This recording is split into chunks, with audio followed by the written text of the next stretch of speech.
Magandang araw sa inyo mga kapakstock. Ngayong araw ay meron na naman tayong panibagong customer na ating kukulayan ang kanyang buhok. Buhok naman talaga ang kukulayan, alangan naman ang mukha ni ma'am.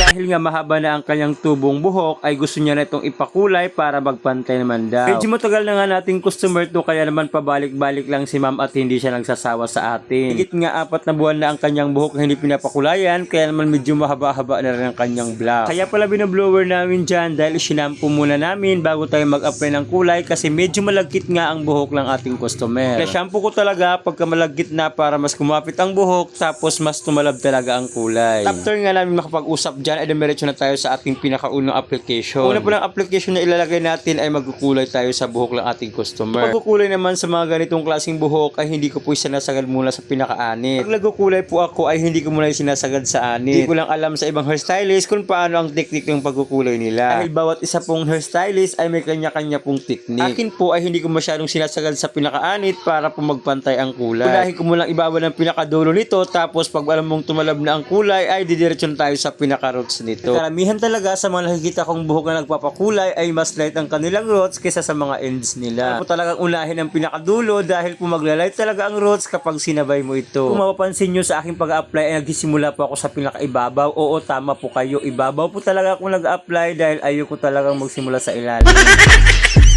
Dati po, pag nag-apply ako ng pagkulay, ay sa ilalim talaga ako nag-uumpisa. Nalaman ko na mas naglalay talaga sa ilalim kaysa sa pinakaibabaw niya. Pero nakadepende pa rin po yan sa hairstylist na hawak sa inyong buhok kung ano talaga ang technique niya. Pinaka-importante naman ay lalabas ang ating customer na maayos at maganda ang kanyang hitsura. Pinakamahalaga sa lahat ay dapat lalabas siyang masaya. Tapos ko pala dyan magbabad ay binalot ko muna to. Tapos ibababad natin to ng halos mahigit 1 oras dahil medyo black ang buhok ng ating customer. Balot lang pala natin to para mas mabilis ang pagdevelop ng ating color na in-apply sa kanyang buhok. Ting pala lang po mga kapakstock, kapag nagbabalot pala kayo ng ganito, dapat po ay siguraduhin nyo na walang gamot na sumasayad sa kanyang ani. Ay nakabalot ito, talaga pong mainit ang loob niya. Dahil kapag mainit ang ating ulo, talaga pong malambot ang ating mga buhok. At dyan po nagkukos ang pagkalagas ng ating mga buhok. Kaya naman hanggat maaari ay iwasan po natin ito. Tapos nga ng ilang oras sa pagbababad, ay dumiretso na tayo sa pangalawang proseso. Pangalawang proseso nga pala ay mag-apply tayo sa pinaka-roots na. Dahil nga nakita na natin na tumalab na ang kulay ay dumiretso na tayo sa pinaka-roots nito. Babad lang pala tayo dyan sa pinaka-roots niya ng 10 minutes to 15 minutes. Mas mabilis talaga mag-develop ang ating mga bagong tubo. Makalipas nga ang 15 minutes ay dumiretso na tayo sa pagbabanlaw tapos blower and then ipaplansya natin. Pagpaplansya pala sa mga nagkukulay ay optional lang talaga ito. Mang hindi iplansya or pwede rin namang iplansya. Sen kasi mas maganda talaga ang pinaplansya kasi lumilitaw talaga ang totoong kulay. Pero kapag wala naman kayong plansya ay okay naman to dahil pagkatuyo nito ay makikita mo naman ang kulay. At makalipas nga ang mahigit 3 oras na ating pagtatrabaho, ay ito na po ang ating pinakamagandang resulta. Dahil nga maganda ang naging resulta ay nagustuhan ng ating customer. Kaya ikaw, kailan mo kaya i-treat ang sarili mo? Kung nagustuhan mo ang video, syempre pa-share na lang ako.